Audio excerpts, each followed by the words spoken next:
دا به نه وی چې لکه اوس جس څنګه دي داسې به ته نه، جس په اسبابو روان دی او معجزه کې اسباب نه د پیغمبر د ګوتو نه اوبه بیږي، نو هغه څه نلکه خو دلته نه لګېدلې چې اوبه ترې روانې دي او نه شاته نه کوي شته. د الله طاقت ته معجزه د پیغمبر د پاره د رب العالمین یو طاقت دی، بس د الله د طاقت مقابله څوک نشي کولی. دا لوی تخ به په هوا تابع شوه. حیوانات تابع دي ټول، حیوانات ورسره خبرې کوي. خبرې قرآن شریف کې الله وایي زه نه ویم، په لاره روان دی او په لښکر دی ورسره په ځمکه روان دی. دې وخت کې لوی لښکر دی او د دنیا فوج دی. یو میږی د ستوړې نه بار راوتې ده، د میږو مشره مور چې ده هغه د خپلو میږو ته اعلان کوي یا ایها النمل ادخلوا مساکنکم. دا قرآن شریف کې الله وایي لا یحتمنکم سلیمان و جنوده هم لا یشعرون. اے میگو شابه فوراً خپل سړو ته ننوځئ. سلیمان علیه السلام سره د خپلو لښکرو را روان دی، ګورې ریز مریضم نه کي، د هغې د خپو لاندې کرالی دل بشی. دا آواز سلیمان علیه السلام واورېده. رښتیا ووایې موږ د میږي آواز اورو؟ نه، میږي خپل منځ کې لګیا دي خبرې کوي، موږ یې آواز نه اورو. دا آوازونه کوي خو موږ ته پته نه، موږ یې نه اورو. مرغۍ خبرې کوي موږ پرې نه پوهېږو او نه اورو، او که واورو په مطلب یې نه پوهېږو. میږي لګیا دي. ای میږو سړو ته ننوځئ. شابه فوراً سلیمان علیه السلام سره د لښکر را روان دی او د خپو لاندې هم دل نه کي. فتبسم ضاحکا من قولها. چې سلیمان علیه السلام دا خبره واورېده مسکې شو، ویې خندل.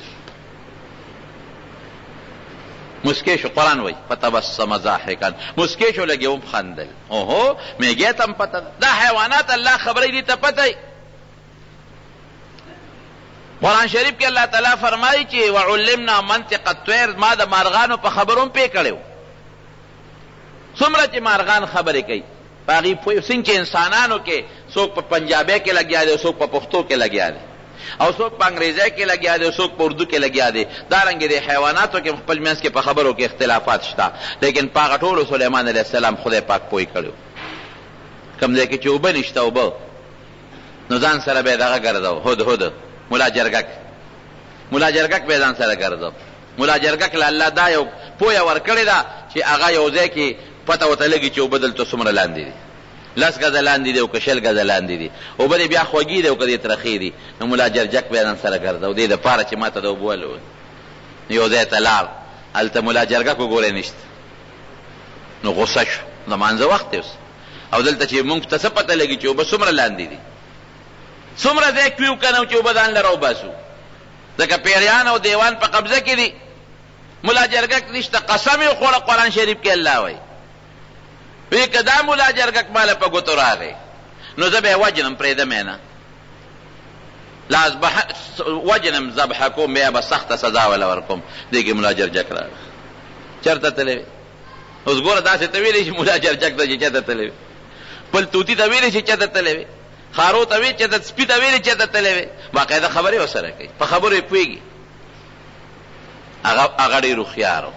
دا نوې ناشنا سیل او سیاحت دار چا خوښي. ملا جرګک هوښیار و. هغه وی صاحب دلته را سره نور ملګري یو ځای شو، په دې ونه ناست وم.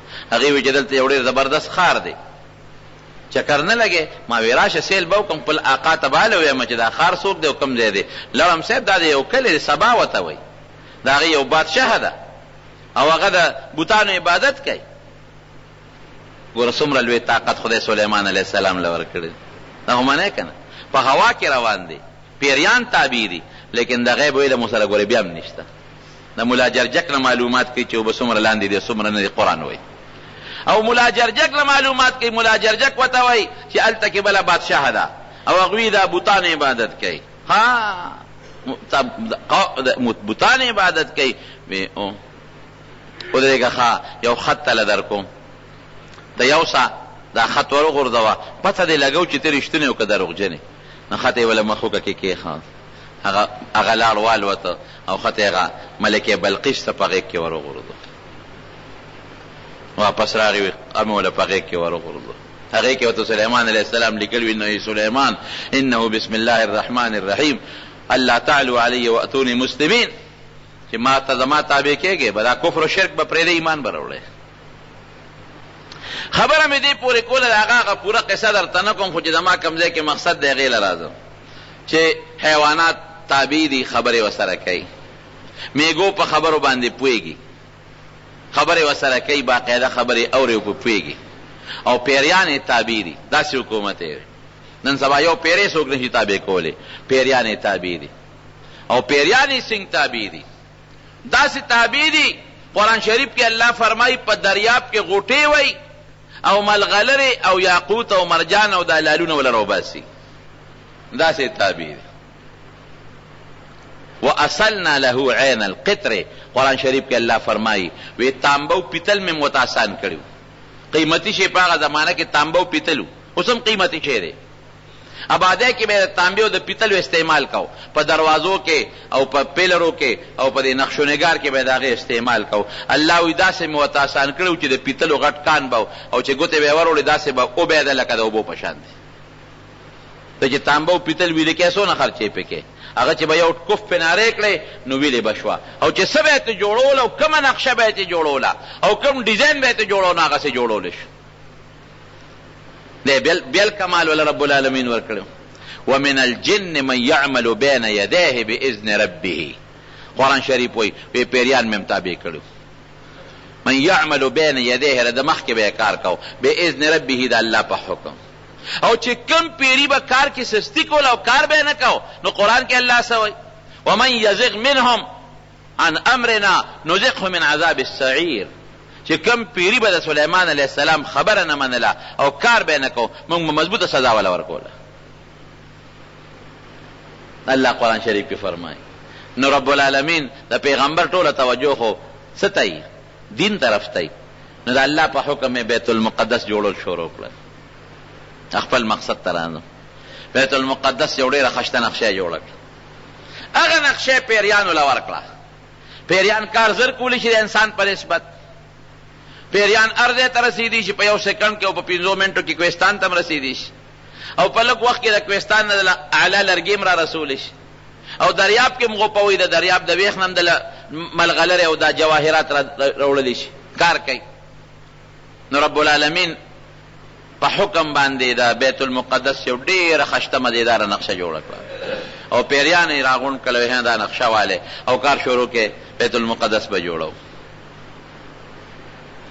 يعملون له ما يشاء من محاريب وتماثيل وجفان كالجواب وقدور الراسيات اعملوا آل داود شكرا وقليل من عبادي الشكور قرآن شریف کې الله فرمایي غټ غټ بلډینګونه به سليمان عليه السلام لري پیریانو جوړول او پخلی به ولا کول نو څنګه پخلی به ولا کول دیګونه به ولا پخول خدا نه د موږ د دیګ پشان دیګا قرآن شریف کوئی قدور الراسیات هغه دیګ کیسو کې د زین لا کول نشي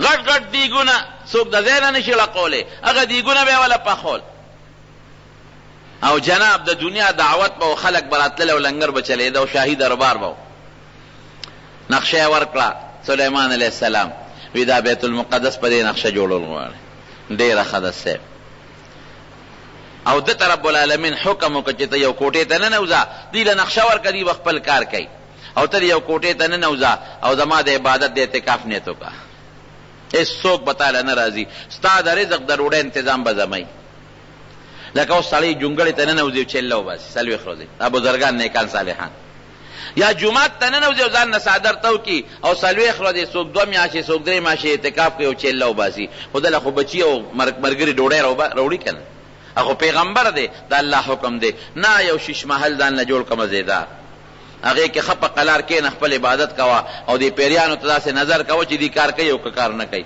نور زما کار دی هیڅوک به ناراضي لګیاو خپل عبادت کوا ډوډۍ تنظیم بدل زکو د خپل وزیرانو نه اجازت واغشته چې تاسو خپل محکمه هر یو وزیر چلاوي بس زما اخیری وزیر او په دې اخیری ورځو کې د الله په حکم زه د شیش محل ته د شیشو دی محل ته نه وته ما سره دې چا بس کار نه زه به خپل پروردگار عبادت کوم او د داسې ځای کې محل جوړ کړو چې د ماته بیت المقدس جمعات بخکاری او د جمعات کار مې د پیریانو ته حواله کړي پیش او جوړولې پیش هر وزیر ته خپل کار حواله دی ته زراعت کوا ته د خلکو منځ کې قضا کوا انصاف قائمه وا ته خپل جهادونه کوا د فلان کې وزیر د فلان کې او د فلان کې د فلان کې او فلان کې د فلان کې ارچا خپل کار حواله شو او باس نور د سلطنت کار تاسو ته ما منتقل که دغه شیش محل کې به د خپل عبادت کوم د الله، نه ستاسو ډوډۍ غواړم نه جامه غواړم، نو به زما الله به زما انتظام کوي او پیریانو باندې به زما نظري تکړه شی تاسو کار کوئ،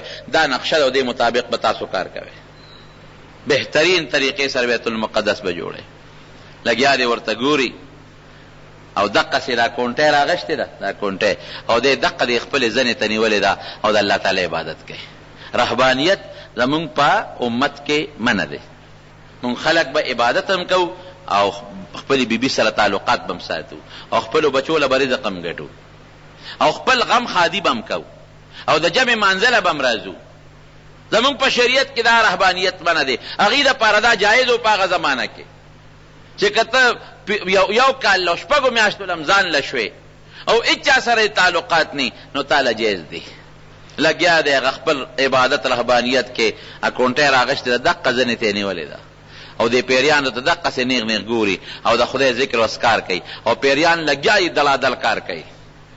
څوک لګیا دي خښتې راوړي، دغه راوړي، تیږې راوړي، څوک ټیلونه راوباسي هغې باندې کار کوي او څوک تانبه او پیتل راوړي او په هغې کې لګیا دي کار کوي. یو ورځ نه دوه ورځې نه په کلونو لګیا دی او خدمت کوي. او هغه نقشه چې سلیمان علیه السلام ورکړی د هغه انجینرانو په مخ کې لګیا دی، خپل کار روان دی او داسې ده ته ګوري چې سلیمان علیه السلام مونږ ته خیال دی که نه دی، بل وایي او هلکه هغه دی مونږ ته نیغ نیغ ګوري، ښه ګوره ډبل کار کوه. چې کم پیری با خوا دې خوا کول، نورو پیریانو ته به وي اوچتې کې او په دې دریاب کې له غوټۍ ورکوي. ومن یزغ منهم عن امرنا نذقه من عذاب السعیر، قرآن شریف کې الله تعالی فرمایي.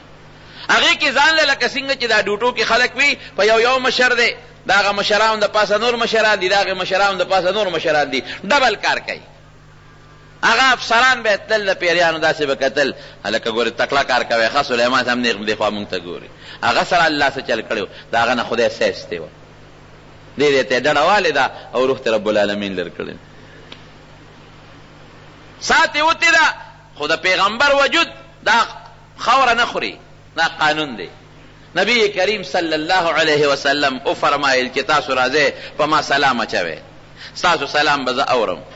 صحابه ورته وی د الله رسوله ستا وجود خو به خوري شوي، نو ته به څنګه زمونږ سلام اورې؟ وی ان الله حرم علی الارض ان تاکل اجساد الانبیاء، وی الله په ځمکه دا حرامه کړې ده چې د پیغمبر وجود دی وخوري، ځمکه به د پیغمبر وجود نه خوري. بلکې یو روایت کې داسې دي چې الانبیاء احیاء یرزقون فی قبورهم، پیغمبران په خپلو قبرونو کې جمدي دي، رب العالمین رزق او روزي ورکوي. نبی کریم صلی الله علیه وسلم چې معراج ته تکله نو وی فرمایل وی تلم وی موسی علیه السلام می ولید، حضرت موسی علیه السلام وی یصلی فی قبره، په خپل قبر کې لګیا دی او خپل منځ کوي، خپل قبر کې لګیا دی او منځ کوي. موسی علیه السلام می ولید. نو د پیغمبر وجود نه خوري کېږي او نه د پیغمبر وجود ته خوره او څه نقصان رسیږي. رب العالمین ټیم پوره که د مرګ ټیم پوره شو، ساعت یې لاړه والوته، سا لاړه او سلیمان علیه السلام دقسې لګیا دی، دې زنې ته یې لرګې خپله کونټۍ لمه کړې ده او ساعت یې لاړه. اوس رونو تعمیر نیمګړی پاتې دی او سلیمان علیه السلام وفات شو. دا د مقصد خبره دا ده، رب العالمین ولې یو خاصه نیټه مقرر کړې وه که دا سلیمان علیه السلام له سا نه وې وتی او دې جمدی و بیت المقدس خو لا تیار نه دی، عقل سوی عقل خدا وی چې دې جمدی وي او دې بار م راوتی او د چکر هم لګولې، چې یو سړی د لرې دی نه په دوربین کې ګوري یو شي ته، یا یو سړی په شیشه کې یا په کیمره کې یو شي ته ګوري او یو سړی راشي او مخامخ په چکر لګي، دواړو کې فرق شته که نشته؟ عقل سوی عقل وی چې الله دومره صبر خو به دې ورته کړی وي چې دا بیت المقدس خو جوړ شوی وي، الله دومره صبر به دې ورته کړی وي چې د بیت المقدس خو جوړیږي د عبادت دپاره چې یو مونځ به د جمع پکې کړی وي. یو سړی چې کور جوړی مقصد یې پکې سي چې زه په دې کور کې اوسمه، یو سړی جومات جوړی او شورو پې وکړي او په دا منځ کې پکې مړ شو، خلک څه وایي اوهو دی غریب خو ډېر په مینه جومات روان کړی، یاره چې دونه عمر خو یې وی چې د یو مونځ خو یې پکې کړی وی. اوس عقل ستا یو څه وایي، فیصله د الله بله ده، دقه ځای کې زما غرض دی. اوس عقل وایي چې لږ دونه جون دی وی چې سلیمان علیه السلام دا جومات په خپلو سترګو د جوړېدو نه پس لیدلی وی عقل وای چې په ډېر محبت او مینه جومات روان کړی دی او دا ته مکمل شوی وی او دب د هغې معاینه کړې وه څه خوند به یې کړی وی. عقل وای چې دا جومات یې جوړو د عبادت دپاره چې ده یو مونځ خو د جمع پکې کړی وی، یو ورځ اعتکاف خو یې پکې کړی وی. دا زما عقل وای. دا الله فیصله سوی، الله فیصله دا وی چې الا ان نفسا لن تموت حتی تستکمل رزقها، چې کم روزي مې وله مقرر کړې ده او هغه روزي اخوري او هغه پوره شي، نو جومات که نیمګړي مې وجنم به سابه وباسم. واده کې نه دي کړی کوېدنې کړې ده او سبی ډولی ده نو سابه ترې وباسم چې نیټه پوره شوه. الله دا وایي. زما عقل څه وایي؟ یاره یو ورځ خو به یې ورته کتلي چې د واده دا خوشحالي خو یې لیدلې نه نه پالنګ باندې به دې څه وباسم. زما قانون الله وایي دا دی. د الله قانون څه وایي؟ بچو له روان دی، لاس کې میوه نیولې ده چې دا بچو له وړم. زما عقل خو دا وایي چې ډېره خواري کړې ده او ډېر په مینه کې روان دی چې کور ته ورسي او دا امونه خو یې د بچو سره یو ځای خوړلې وي. زما عقل دا وایي. د الله فیصله څه وایي؟ نه امونه به دې په لار کې د ګوتۍ نه غورځېږي او په لار کې به مري. داسې ده که نه ده؟ زما عقل او ستا عقل او د خدای فیصله دلته کې یو بل سره ټکراو ده. عقل یو څه وایي، الله بل څه وایي. عقل ناقص دی، د الله پویه کامله ده. عقل خدا وایي چې د نبی علیه السلام 63 کاله عمر دی، په 63 کاله کې د حضور پاک نه څونه خیر امت ته ورسېد. وایه که نه؟ عقل خدا وایي چې 63 کاله نه او 63,000 کاله عمر وي نو خیر به نور څونه رسېدلی. عقل وایي زه ویم افسوس زما به څه عمري، زما خو زیات نه زیات چې ډېر عمر م شي نو 80 دي شي او یا دي شي اتیا دي شي 100 دي شي. زه وایم چې د ما دا عمر د نبي علیه السلام مبارک وي نو امت ته به خیر ډېر رسېدلی. داسې به ته م وایي، داسې به بله م وایي، داسې به بله م وایي. داسې ده که نه ده؟ عقل زما دا وایي. خدای څه وایي؟ الله وایي نه بس 63 سال عمر مې وله فیصله کړې ده، دومره به ډېر راته نږدې دی، ډېر مې نیازبین دی، ډېر مې خوښ دی، ستاسو نه مې ډېر خوښ دی، مخلوق نه مې ډېر خوښ دی، مخلوق مې د هغه د مخه راوستلي دنیا ته او هغه سره مې ډېره زیاته مینه ده او د ګناهګارو سفارش به م پې کوم. ستاسو نه ما ته نږدې د پیغمبرانو سردار دی. خپل عقل دې مه چلوه، خو زما فیصله دا ده چې عمر به 63 کالې په دنیا کې زیات بني. دا د عبرت خبرې دي زما ورونو. نو عقل وایي چې سلیمان علیه السلام خو دا جومات لږ لیدی وي که نه چې جوړ شوی دی او یو مونځ خو یې پکې کړی وي که نه ما د جوړېدو نه پس او لږه غوندې ناست دی پکې کړی وي که نه. عقل دا وایي. رب العالمین څه وایي؟ نه زما فیصله دا ده چې ثابت یې وباسم. دقسې تکیه والې ده، دا کونټۍ دې ځنې تاړمه کړې ده او پیریان هغې نیغ نیغ ګوري ورته، هغې پې نه دي په دې باندې چې د ساه وتې ده. که ورته دا پته لګېدلې وي چې سلیمان علیه السلام خو وفات دی، پیریانو بیا څوک کار اخیستی شي، هر څه به یې په نیمه کې پرېښو تښتېدلی به. پیریان خو زورور خلک دي، اور نه پیدا دي. غوسه خو یې دومره ده چې څوک ټینګېدی ورته نه شي. غوسناک قوم دی. رب العالمین قرآن شریف کې فرمایي فلما قضینا علیه الموت، چې موږ په هغه د مرګ فیصله وکړه، ما دلهم على موته الا دابة الارض تأكل من سأته. چا خبر کړل پیریان؟ وینه خدای مقرر کړل لاندې نه، وینه لګیا دي. هغه شیش محل کې خدای وینه راوستل او هغې کې لګیا دي او د دې کونټۍ دا ویښ رو خوري. وینه لګیا دي رو خوري خوري خوري خوري، خو چې د کونټۍ هغه ویښ وینو او لاندې نه وخوړلې شوه نو کونټۍ پرېوته. نو چې پرېوته نو سلیمان اسلام را پرېوته. کونټۍ د وجې نه دلته کې کونټۍ علامه ده.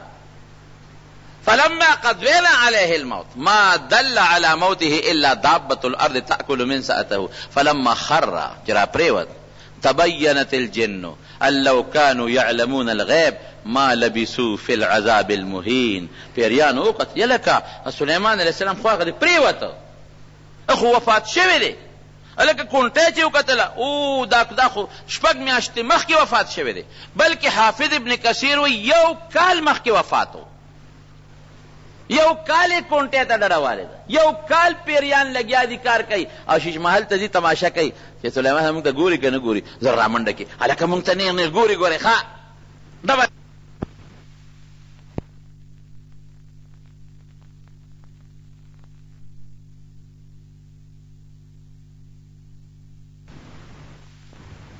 یو کال پیریان لګیا دی او ډبل کار کوي او انجینران لګیا دي د پیریانو کار کوي چې لاندې وکتل لکه دا وینه چې لګېدلې دي او دا دونه ځای خوړلی څونه موده کې به دا خوري اوهو دا خو یو کال شو چې وینه دی کونټۍ تاړم دي او دا کونټۍ خوړلې ده فلما خر چې را پرېوته تبینت الجن قرآن عجیب الفاظ دي پیریانو ته پته ولګېدله لو کانو یعلمون الغیب لکه موږ چې څنګه بعضې خلک کوي په انسانانو کې بعضو سره علم غیب دی پیریان هم وایي بعضې پیریانو سره علم غیب دی اوهو که زموږ پیریانو سره د غیب علم وی دا دومره عذاب کې به ولې مبتلا و موږ ته خو به یو کال مخکې پته لګېدلې وه چې سلیمان علیه السلام وفات شوی دی دا ډبل کار به هم ولې کوو مرګ چې راشي سلیمان علیه السلام سره پیغمبري وه ښه مضبوطه پیغمبري بس د دنیا مرګ نه پیغمبری بچ نه کړی شو داسې سلطنت و چې داسې سلطنت قرآن وایي د بل چا نه تېر شوی دی او نه به راشي هغې سلطنت بند نه کړی شو پیریانو باندې تسلط دی بادشاهي ده پیریان تابع دي دیوان تابع دي د بلقیس تخت ولا رب ته سترګې کې راوړي د بلقیس تخت چې کله راوړه که نه وی څوک به راوړي قرآن شریف کې الله تعالی فرمایي یو پیری وی وی صاحب زه به یې راوړم څونه ساعت کې به یې راوړې قبل ان تقوم من مقامک دومره ساعت کې به یې راوړم چې ته له ځمکې نه پاسې دومره ساعت کې به راوړم چې ته له ځمکې نه پاسې بل څه وی وقال الذي عنده علم من الكتاب انا اتيك به قبل ان يرتد اليك طرفك وی ته به څومره ساعت کې راوړې وی زه به دومره ساعت کې راوړم چې سترګه ته څومره رپې سترګې رپ کېدله را رسو دا ګورې من غلط خبرې نه دي د ډایجسټ او د اخبار خبرې نه دي دا د قرآن خبره ده دا د الله خبره ده خو دا چې کم وایي چې زه یې دله په رب د سترګې راوړم دا څوک دی الذي عنده علم من الکتاب دا هغه څوک دی چې د سلیمان علیه السلام په رعیت کې وزیرانو کې د تورات عالم دی د تورات علم دی ورسره او ورته وایي اسم اعظم دی ورسره هغه ورته وایي علم من الکتاب او یې زه یې دله راوړم دومره ساعت کې چې سترګه رپې د تکړه شره ویړه پرب د سترګې کې د بلقیس تختم یو شاهي تختو یو بهترین تختو پرب د سترګې کې راوړو په میدان کې ورته کېښو او د الله شکریه ادا کړه داسې پیریانې تابع دي داسې جناتې تابع داسې دیوان او په دریاب کې ورله غوپې وایي داسې پیریان مرګ نه بچ نه شو دنیا کې مرګ نه بچ نه شو مرګ راغې ورته او خبرې ورسره حیوانات هم کوي او مارغان هم ورسره کوي او د میږو په خبر هم پوهېږي او پویه خدای څونه ورکړې وه الله اکبر بخاري شریف کې حدیث دی نبی کریم صلی الله علیه وسلم فرمایي وی دوه ښځې وې د یوې ښځې بچې شرمخ وتښتو د یو هم زوی دی او د بل هم زوی دی اجمدې چې کم پاتې شو یو وی دا زما بچې دی ستا هغه شرمخ تښتولی دی بل وی دا زما بچې دی ستا هغه شرمخ تښتولی دی اوس فیصله به په چا کوي یو وی دا بچی زمار استاغه دی تختو بل وی دا بچی زمار استاغه تختولی دی لاړل حضرت داود علیه السلام له سلیمان علیه السلام پلارو هغه لا ورغی بچی دی مشر سره چې کومه پکې مشره ده هغې وی دا بچی زما دی ردې هغه شرمخ تختولی دی هغې بلې ته وی تا سره څه ثبوت ګواه شته هغې سره نه ثبوت و نه سره ګواه نو هغه داود علیه السلام فیصله مشرې له ورکړه چې بار ووتل سلیمان علیه السلام ورته وی څه چل دی وی دقه چل شوی دی وی بابا مې څه فیصله وکړه وی دې مشرې له بچی ورکړه وی ښه وی په ما فیصله کوی چې دله وکړم کشر وی او صاحب دا فیصله را ده خدای دپاره وکړه زما له پې مطمئن نه دی ټیک ده د پیغمبر فیصله ده زه منم انکار نه کوم ته راله وکړه وی دې دله وکړم یو بس حکم یې وکړ چې چاړه راوړی په دامیان به نیم کو نیم به د مشرې شي او نیم به د کشرې شي زه خو داسې فیصله کوم بچی به په دامیان دله اوس نیم کم نیم د مشرې شو نیم د کشرې شو بچی ته واغېست چړې پسې هلک راغی مشره مطمئنه د غږ نه کوي کشرې چغې جوړې کړې وی خدای دپاره مې لاله وه د دې مشرې شو خو مې لاله وه د دې مشرې شو د دې شو خو مې لاله وه سلیمان علیه السلام بچی راوغی کشرې وکړې ستا دې زوړه چا وی ته وی هغه څنګه وی بله پوټې پړه کې فرق رانغی او دې چغې فریاد جوړ کړه معلومېږي دا چې بچی د دې دی شور دې جوړ کړه زړه درزار د دې بچی جوړ کړل چې خیر دې که د هغې شي خو بچی خو به د ما مخکې د شلېدو نه بچ شي که نه نیم کېدو نه بچ شي دې ته پویه وایي فهمناها سلیمان قرآن شریف کې الله وایي دا پویه موږ سلیمان علیه السلام له ورکړې ده پویه څومره ده پویه هم بچ نه که هغه د هوا تابعوالي هم بچ نه که او چې بیت المقدس نیمګړی دی خو چې ټیم پوره شو سا لاړه ډېر لوی عبرت دی زموږ ستاسو دپاره په دې کې ډېر خلک وایي یاره جد اخو اله ځواني وه ځوانی کې مړ شه ډېر خلک وایي یاره جی لاس کې فروټ راغشتي و بچو له وړل چې دا خو یې کور ته رسولی وې. ډېر خلک وایي یاره چې پلانکي هسپتال ته تللی وې پلانکي ډاکټر لا یاره بچ شوی به وي. ډېر خلک وایي یاره چې دې سړک نه لوې تللی و دې ته چا وي چې په سړکونو ګرځه دې په کور کې وې دې بچ شوی به وي. ډېر خلک وایي هلکه دا تماچه پې خلاصه شوه او ولګېد یاره دته چا وې تماچو سره لوبې. ټیک ده خپل اسباب به ساتې خو خدای سره کم وخت مقرر کړی دی کم سبب کم ټیم کم روز کم ځمکه قسم په الله که د هغې نه بدلېدل شته دی. خبره خلاصه ده دې کې هېڅ فرق نشته. مرګ داسې یو حقیقت دی خلاصېدی ته نشي. حضرت موسی علیه السلام څومره جلیل القدر پیغمبر دی. داسې پیغمبر دی موسی علیه السلام چې په پیغمبرانو کې لږ جلالي مزاج هم لري غصناک دی.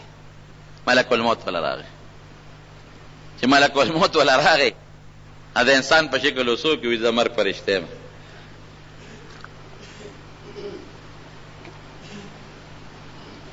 خیر دی څنګه رالی ستا ټیم پوره دی ساده نو بس.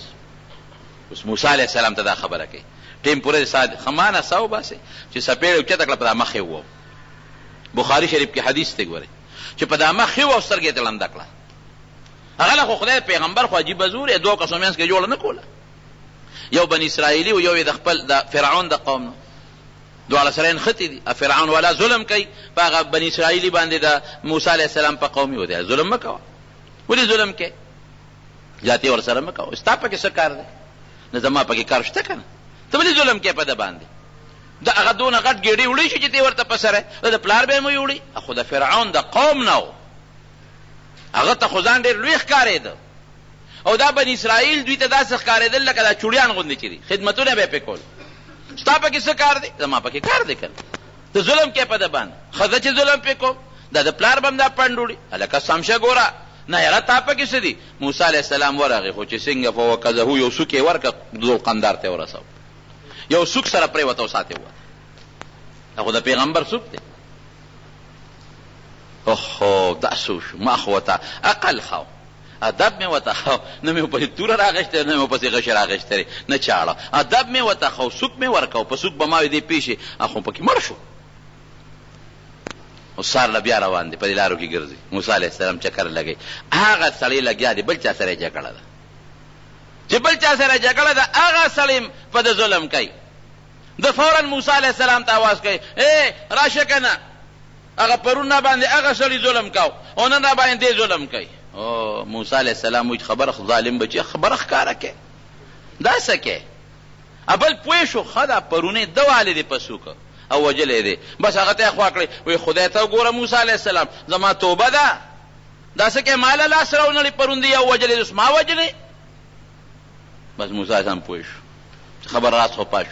نو د هغه یو سوک کې کمال و یو سوک بیچاره ورکه ځای ته به یې رسو نو چې ملک الموت و دي تا نسو باسم ما نسو باسې غصه شو ورته خو چې څپېړه یې ورکړه په دا مخ یې ووو ملک الموت د سترګه ړنده کړه. خو د انسان په شکل ملک الموت واپس سمېدی شو خپل حالت ته خو په حقه شکل رب العالمین له ځان ورسو. اوس الله د هر څه نه خبرېږي خو بعض څیزونو کې د رب العالمین حکمت دی چې هلته رب العالمین له ورسېده الله هغه بنده له دې لېږلې ما چې کوم مرګ نه غواړي.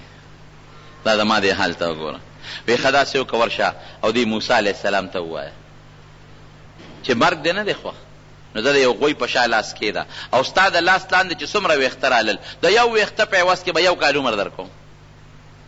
خو دې وخت کې موسی علیه السلام لږ سوچ کړی غصه یې سړه شوې وه. ملک الموت واپس راغی وی الله راولېږلم چې ستا مرګ نه دی خوښ د یو غوی په شا لاس کېده د لاس لاندې چې څومره ویښته دې رالل د یو ویښته په عوض کې به یو کال عمر در کوم. وی بیا به سي وی بیا مرګ نه خلاصې غوښته دی لاره بله نشته بې د مرګ نه اخرت یقیني دی جنت دوزخ یقیني دي هغې له به خامخا ځي نیک به جنت ته ځي بد به دوزخ ته ځي بې د مرګ نه بله لاره نشته. اوس پېښور ته دی نو 20 لارې دي په یو به ځې په بله به لاړ شي نو بله به پرېږدې په بله به لاړ شي. اخرت ته جنت دوزخ ته د مرګ د لارې نه بغیر بله لار شته دی نه. وی ښه بیا مرګ دی وی بس دا اوسنی وی ټیک دی دا مې قبول دی نشي خلاصېدی د مرګ. یو عالم خوب ولید وی خوب وینم چې یو زمری را پسې لګېدلی دی زه ترې مخکې یم او دا زمری را پسې دی، زه منډه وام او زمری را پسې دی. ځنګل ته لاړم، وی ځنګل ته چې ورسېدم یو اونه وه، ما هغه اونې ته ټوپ کړې. اوچت شوم، دا زمری راغی او د اونې د یوې ښکې راته ودرېد. وی لږ غوندې خو مطمئن شوم چې دا لکه زمری خو اونې ته نشي راختې دی. زه په دا اونه کې به ناست یم، دا زمری به ستړي شي اخر به روان شي، خو هغه نه ځي. وی خوب اوس خوب کې خو سړی سوچ بل شانتي وي. وی مې چې دا به تر کومې په اونه کې ناست یم، یو غټ خرام و د اونې، وی په هغې رو مې ځان اوتوخو او د هغې خرام سر له مې ځان ورسو. په دې سوچ چې د خرام نه به ټوپ کړمه، نو چې زمری تر څو رارسېدي خو د تنې سره ولاړ دی، نو زه به ترې تښتېدلی. خوب وی چې لاړم هغه خرامه مې ونیوه او ځان مې زوړن که چې ټوپ وامه. چې ځان مې زوړن که چې لاندې مې وکتل، نو لاندې مې کوي دی، د خپو لاندې، او یو ډېر تاترین کوي دی، او په کوي کې یو اجدها خامار دی، خوله یې وازه کړې ده، او دا زمری راغی د کوي په دې غل راته ودرېد. اوهو دا څه په بلا واوړېدو. په اونه کې مطمئن ناست وم. دا خو بس یو سړی د څانګې پورې ونښلي او ځان شي، بیا اونې ته ختې نه شي. اوس خو زه واپس اونې ته هم نشم ختې، او دا لاس به مې ستړي شي اوس لږ ساعت پس. نو یو بلا و او دا دوه بلاګانې دي. که د کوي غاړې ته پرېوتم زمری مې خوري، او که کوي ته پرېوتم هغه خامار سره څه کوي. وی په دې سوچ کې چې د اونې د خرام ته مې وکتل، نو په هغې تورې سپینې مږې نښتې دي، کر کر کر کر لکه د هرې په شانتې خوري، او د نیمې نه زیاتې خرام پرې کړی دی، لږ غوندې پاتې دی. وی ما خو چې زما لاس به ستړي شي نو به غورځېږم، دا خو که ځان ډېر هم ټینګ کم، خو دا لږ غوندې ځای خرام پاتې دی، باقي خو د سپینو او د تورو مږ راله پرې کړی دی، دا به شي. په دې هیبت کې راویښ شو. چې راویښ شو خپل استاد له لاړ، وی صاحب داسې خطرناک د هیبت خوب مې لیدلی دی. وی دا خو تا ته رب العالمین د خپلې زندګۍ او د ژوند ټوله نقشه وښوله. دا څنګه؟ وی دا کم خرام پورې چې تا ویدان دی، دا ستا ژوند دی، ژوند دا زندګي ده. او دا کمې تورې سپینې مږې چې ته ولیدې چې دا خرام پرې کوي، دا سپینې مږې ورځې دي او دا تورې مږې شپې دي. دا شپې ورځې لګیا دي ستا د ژوند خرام پرې کوي. رښتیا ووایه، څوک د 50 کالو دی، نو 50 کاله یې والا خرام پرې کړی دی، څونه به پاتې. ډېر لوی خرام د ژوند زمونږ ورې کټ شوی دی. که چېرته عمر میاشي نو یو معمولي توتن کې پاتې دی، که عمر هم یو ورځې یو پوټې غوندې پاتې دی، که عمر هم یو کالي لږ پاتې دی، که عمر هم 10 کالی، نو 580 تېر شوي دي. اندازې ته ګوره څونه خرام پاتې دی، معمولي غوندې پاتې دی. دا تورې سپینې مږې دا ورځې شپې دي، او ستا د ژوند دا خرام چې دی لګیا دی کټ کوي، د دې د نیمې نه زیات والی دی. او دا کوي چې د خپو لاندې دی، دا قبر دی، او دا په کوي کې چې کم اجدها خامار دی، دا مرګ دی، مرګ دا به خامخا ټک در کوي، بچ کېدی ته نشي. نه د دې خرام نه بل خوا تلی شي، دا به کټ کېږي او د کوي له بځې. او د کوي په غاړه چې دا کم در پسې لګېدلی زمری دی، دا ملک الموت دی، دا ملک الموت دی. دا ملک الموت ته پرېږدي نه، دا د خلاصېدی نه شي، دقې قبر له بځې. او په قبر کې چې دا کم خامار دی، دا مرګ به دله خامخا ټک در کوي. دا حقیقت دی. د دنیا په دې ژوند موږ څومره فخر کوو، موږ وایو دقه ژوند زموږ زندګي ده، اخرت ير، مرګ بالکل ير دی زموږ. وی چې کله رب العالمین نبی کریم صلی الله علیه وسلم فرمایي چې دا انسانان الله پاک د حضرت آدم علیه السلام د شانه پیدا کړل، دا دونه واړه واړه پوټې پوټې، نو مخامخ یې ورته ودرول. چې مخامخ یې ورته ودرولو، نو دې کې الله تعالی نمونه او نښې پیدا کړې وې چې دا مالدار دی، دا غریب دی، دا روغ دی، او دا شل دی، او دا ښکلی دی، او دا بدرنګ دی. دا نښې نښانې وې پکې. نو حضرت آدم علیه السلام په هغه نښو نښانو د خپل اولاد وپېژنده. د الله نه یې تپوس وکړو، وی الله دا څوک دی؟ وی دا زما ستا بچي دی. وایي الله دا فرقونه دی پکې ولې پیدا کړي دي؟ هلا سویت بین عبادک، دا یو شان ولې نه پیدا کول چې ټول خشته وي، ټول روغ وي، په صحت برابر وي، او ټول مزیدار وي. دا فرق دی ولې کړی دی؟ رب العالمین او فرمایل دا دې دپاره چې دې زما د نعمت شکریا ادا کړي. دا چې کوم په یوه سترګه ړوند دی، دې به د دواړو سترګو ړوند ته ګوري، نو زما شکر به ادا کړي. دا چې کوم په لاسو شل دی دی به دې ته ګوري چې د خپې خو مې روغې دي که نه په سترګو خو روغ یم که نه دا چې کوم په سترګو ړوند دی ابو د لاسونه خپې خو مې روغ دي شل خو نیم چې په فوټ پاتونو توخېږم که نه کم بدرنګ دی دی به د یاره که بدرنګ یم او د امریکې او د برطانیې والا په شان سور سپین نیم خو شکر دی هغوی سره ایمان نشته ماله خو خدای ایمان را کړی دی که هر چا کې خدای پاک داسې یو خاص نعمت ایښودی دی چې دی د ځان نه لاندې ته وګوري به د خدای شکر ادا کړي او که ځان نه لاندې ته نه ګوري بره ته ګوري د خدای شکر نشي ادا کولی نو وی په دې کې بعضې بچیو د آدم علیه السلام چې د هغې د تندو نه ډېرې تیزې رڼاګانې تلې نو د الله نه تپوس وکړه الله وی دا پکې څوک دی وی دا ستا په اولاد کې پیغمبران دي وی د یو کس د تندي نه ډېره غټه رڼا تله نو آدم علیه السلام وفرمایل چې الله عرض وکړو چې دا پکې څوک دی چې د تندي نه ډېره تیزه رڼا ځي وی هذا ابنک داود دا ستا یو نوسیر داود بی نوم علیه السلام د سجدې ډېرې کړي دي او الله ته جړاګانې زیاتې کړي الله عمر دی ولا څونه مقرر کړی دی 80 کاله نو آدم علیه السلام ته الله دا ښودلی و چې ستا به 1000 کاله عمر چې د دې ته وکتل چې زما 1000 کاله دي او د خو 80 کاله دي 1080 دا خو ډېر کم دی وی الله دا عمر ول لږ زیات کړ وی نه ما هر چا له خپل مقرر عمر لیکلی دی هغې کې نه یو سیکنډ مخکې والی کېدی شي نه رستو والی کېدی شي وی ښه الله که زه وله د خپل عمر نه لږ غوندې ورکړم وی انت وذاکه دا ستا ده خبره ده خو ګورې ستا به کمیږي عمرونه ما ته لکه یو سړی 1000 روپۍ چاله ورکړي چې دا په دې 10 تقسیم کا نو که یو له 100 ورکوي نو هم ټیک ده که یو له 200 ورکړي نو بل له به کمې ورکوي هغه روپۍ نه زیاتېږي د یو به زیات شي د بل به کمیږي نو که ته دله ورکې ورکه خو ګورې ستا به کمیږي وی ښه الله زما د عمر نه وله 40 ورکه 40 وله ما ورکه دا یې ولې 40 ورکه او 40 خو ډېر شی دی د آدم علیه السلام جنت کې او جنت کې عمر لا شمېرلی کېږي نه دا زمانه دلته په دنیا کې شروع کېږي هغه ته خو 1000 کاله چې دا خو ډېر لوی شی دی وی چې آدم علیه السلام کله دنیا ته راغی دا خپل عمر به شمېره نو چې 40 کم 1000 پاتې شو نو ملک الموت وله راغی ملک الموت ورته وایي ستا ټیم پوره دی آدم علیه ورته وایي سوچ وکړه نو وایي زه خو الله راولېږلم ستا وخت پوره دی وایي 40 کاله مې پاتې دي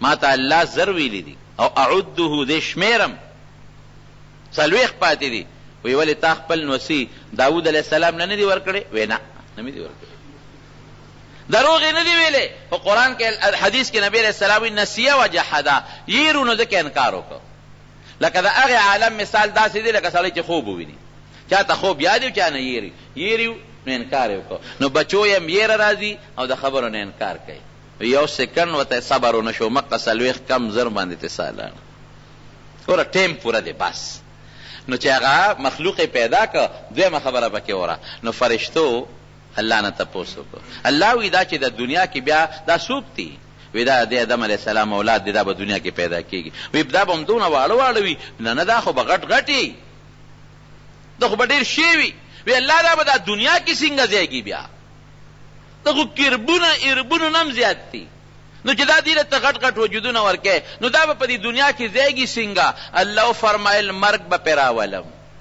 څه به ځي او څه به راځي یو ځای به ني دا ټوله څوک به ځي څوک به راځي چا نه به ځمکه خالي کوم او په چا به ډکوم نو فرشتې عجیبه خبره کوي وی الله چې مرګ دی ولا مقرر کو د دنیا نه ځي دې خوشحالونه دې د دنیا ژوند به څنګه تېروي هر وخت به د مرګ په سوچ نن مرګ راځي او سبا راځي نن راځي او سبا راځي نو چې دا چا مرګ په ذهن کې وي اب ژوند څنګه تېروي اب چا سره د خوشحالۍ خبره څنګه وکړي اب چا سره ژوند څنګه تېر کې الله وی د دنیا د لذتونه به ورته داسې خواره کم چې دا مرګ به ورته اړو یاد نه ير به دی داسې ده اوس که نه ده د دنیا بچي او مال او دولت او کاروبار داسې په دې ذهن کې خوږ دی چې مرګ یې خوږ دی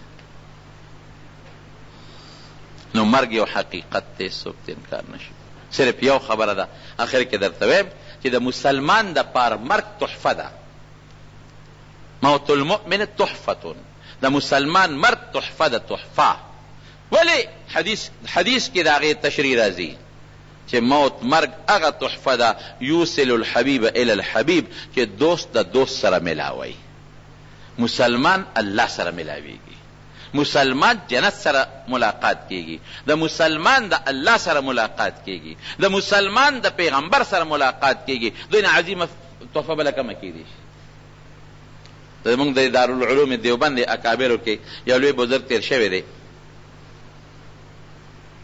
ډېر لوی بزرګ، نو مې مانه دې وخت هېر شو. هغه چې کوم وخت کې وفات کېده، دا شاګردان ترې نه ګیر چاپېره تودي، نو هغوی ورته وایي چې نه شیخ الهند صاحب نه دی، نو ګیر چاپېره ترې شاګردان تودي، نو هغوی ورته وایي چې صاحبه خدای دې جوړ که او مونږ به دعا ورته کوو چې الله دې جوړ کو. خیر دی دا بیماری سخته په انسان باندې راځي او الله به دې جوړ کړي. نو چې دا خبره یې وکړله، نه ورته غصه شو، وی خدای دې جوړ که او خدای د دنیا عمر زیات که. هغه دې ورته غصه شو، وی چپ، ما مخکې دا خبرې کوې، کوم شی چې زه د الله نه غواړم نو ما له په هغې کې نقصانونه راوباسې، کوم شی چې نه غواړم نو ما له د هغې دعاګانې کوې چې واپس په دنیا کې پاتې شي. غواړم د خدای نه. اوس که ته وایې چې د مرګ تمنا خو منه ده، مرګ به نه غواړې. حدیث کې راځي که نه، لا یتمنا احدکم الموت، چې د مرګ تمنا به نه کوې. نو ګورې حدیث کې ورسره دویم ټکي شته، هغې ته موږ نظر نه دی کړی. هغې کې دی چې لضر نزل به، چې په ده باندې یو ضرر تکلیف دی، د دنیا د بدن تکلیف وي یا د بچو نه دی به مرګ نه غواړي. او که دی د الله د ملاقات شوق کوي، دی د پیغمبر د ملاقات شوق کوي، دی د جنت د ملاقات شوق کوي، یا په دنیا کې د دین په فتنه کې مبتلا کیږي، بیا دا سوال جایز دی. ما ته به دا خبرې نه کوئ، زه خو د خدای نه غواړم. ما له یو دعا وکړئ شاګردانو ته وایي چې د ما له ایمان نصیب کړي، دقه دعا ده نه غواړم. حضرت ابراهیم علیه السلام له چې کله ملک الموت راغی، وی الله راولېږلم چې تا نه څه وباسم، ټیم دې پوره دی. هغه عجیبه خبره ورته کوي، وی د ما یو سوال جواب به الله له ورسئ. یو وی ته الله ته ووایه چې ابراهیم علیه السلام ابراهیم و چې زه ستا خلیل یم، خلیل خاص دوست ته وایي. نو هل رأیت خلیلا یقبض روح خلیله، داسې دوست راته وښایه که نه چې دوست یې وجلی دی. زه ستا څنګه دوست یم چې ته ما وجنې، ما نه څه وباسې. ملک الموت لا رب العالمین لا. نو واپس راغی ابراهیم علیه السلام ورته وی الله ته زما سوال جواب ورسو. وی الله سو فرمایل، وی الله فرمایل چې ته دې زما دې خلیل ته ووایه هل رأیت خلیلا یکره لقاء خلیله، چې داسې دوست چې ته لیدلی چې د خپل دوست ملاقات یې نه خوښ. ته زما څنګه دوست ته چې زما ملاقات ته نه دی خوښ؟ او خمر کې خدا الله ملاقات ته وی عجل عجل، تلوار کوه څه وباسه.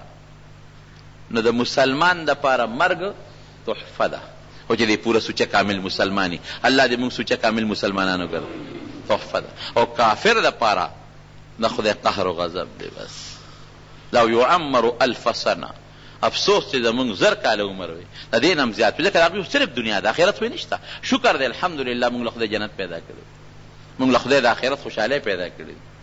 موږ د خپل پیغمبر امتیان یو، انشاءالله چې موږ له خدای د پیغمبر قرب او نزدېکت راکړي. ایمان نیم خدای نصیب کی سره د نیک عمله.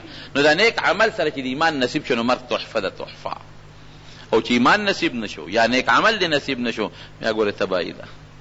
نو خبره مې د دې پورې کوله چې مرګ یو حقیقت دی، هېڅوک ته انکار نشي کولی، او زمونږ په ایمان دی. او مرګ به ځان ته کله کله یادی، کفا بالموت واعظه، چې مرګ دې ځان ته کله کله یاد که، د دې نه بهترین نصیحت بل نشته. الله دې زمونږ مرګ د ایمان نصیب وګرځولي.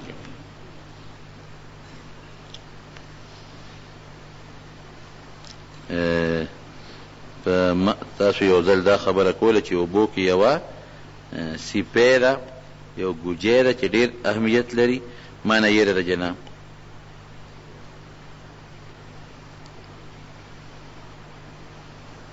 رمضان زکات وباسي، د په یکم رمضان د زکات رقم جدا که، خو لا پوره تقسیم شوی نه دی چې اتم لسم ورځې پس ورته نور رقم ملو شو. آیا دغه زکات د یکم د ده کافي دی او په نورو ښه؟ ګوره که په یکم کال کې به یو ځل زکات وباسئ، نو که په یکم رمضان ستا د زکات کال پوره شوي، نو یکم رمضان باندې د خپل مال حساب وکړه چې کال پې پوری زکات به ورکړي. د یکم رمضان نه پس چې کم کال مال راغی، بس دې باندې خو دا به هغې سره نه جمع کېږي، دا به ورسره بیا دوباره جمع کېږي چې بیا بل رمضان راشي، نو د دې به بیا ورکړي. کال کې ځان له یو ورځ مقرر کا یہ کال پس کال چې کال دې په مال پوره شو بس په عقر حساب کوه زکات دې جدا که کلا دې ورکړی هم نه دی خو چې زکات دې جدا که چې دا زکات پیسې دي او ټیم پې پوره شو د هغې نه پس چې نور مال راغی دا به جمع کېږي خو د بل کال دپاره تېر شوي دپاره نه وي زما د دوی ټېسټ د اتوار په ورځ الله دې پکې کامیاب کړي څوک چې ټېسټ کې شرکت کوي الله دې ټول کامیاب کړي په لاره کې چې بریکري څه مطلب شو په لاره کړي نو زه څه خبرم چې نورې څه نه یې لیکلي بریکري نو بریکر کسې چل دی دا وکې خدای هم د دین د بریکر نه ساتي الہ العالمین ته زمونږ ایمان سالم کې خدایا زمونږ مرګ خشته کې خدایا دراز عمرونه هم نصیب کې ځکه نبی علیہ السلام فرمایي چې د چا یو ورورو هغه دوه وروڼه یو ځای مسلمانان شو یو شهید شو او بل چې دی نو هغه جمدیو هغه یو د هغې نه وروسته وفات شو ډېره موده پس نو چې چا په خوب کې ولیدل نو هغه وروستني دپاره ډېره لویه خوشحالي ولیدله نو نبي علیه السلام ته یې وی هغه بل خو ګوره شهید شوی او دی په خپله بستره مړ شو او د ده خوشحالۍ ډېرې وی هغه چې د ده نه پس کومې منځونه او صدقې او نیک عملونه کړي دا وایي چې ته تللی دي نو یو ورځ هم چې سړی منځونو کې او ذکر او اذکارو کې دا لوی غنیمت دی الله دې زمونږ ستاسو دراز عمرونه نصیب کړي خو دراز عمر دې د الله د عبادت لپاره نصیب کړي او الله دې د خاتمه په ایمان نصیبه کړي الله دې د نبی کریم صلی الله علیه وسلم مرګرتیا نصیبه کړي څوک چې مریضان دي دوی کې الله تعالی شفا ورکړي که څوک قرضداران تنده سي د حلال رزق نصیب کړي څوک چې مردگان وفات شوي الله د ټولو مغفرت نصیب کړي څوک چې پریشانو غمونو کې مبتلا دي هغه ته الله په خوشحالو باندې بدل کړي خدای موږ د بغضونو حسدونو نه وساتي الله د مخلوق د شر نه وساتي په دنیا او آخرت کې د رسوایی او د بیزت ژوند نه په امن کې وساتي الله زموږ د دوستان د هغوی بچي او رشتہ داران د هغوی بچي الله د ټولو د دنیا او د آخرت خیرونه برکتونه نصیب کړي د حضور پاک د جنډې لاندې جنت ته بوتلی کړي د هغې د مبارک لاس د حوض کوثر وبم نصیب کړي د چا اولاد دي الله نارینه اولاد یې ور نصیب وګرځولی کړي څوک په سخت ټینشن غمونو کې مبتلا دی هغه ول الله په خوشحالو باندې بدل کړي الہ العالمین د رحم باران وکړي د جمع سوال وکړي خدایا د رحم باران وکړي الله د رحم باران وکړي الله درنه سوال کو د رحم باران وکړي خدای بیا درنه سوال کو د رحم باران وکړي خدای د خپل خارونه د سیراب کا الله د خپل بندگان د سیراب کا الله د خپل میږي او د حیوانات د سیراب کا الله د خپل اونې بوټي د سیراب کا خو خدای د غضب د باران نه مساته او د خپل قهر د باران نه مساته خدای د جمعې مبارک ورځ د زمونږ یقین چې د زمونږ دعا قبله خدای د رحم باران نه باندې وکړي په دې ټولو خوتنونو د رحم او خدای د خپل کرمونو بارانونه په موږ نازل کړي او د دنیا او د آخرت د خسران او تاوان او د فتنو نه پام نه امان کې وساتي او اخرت وخت په خپل دا کلمه نصیب کړي چې لا اله الا الله محمد رسول الله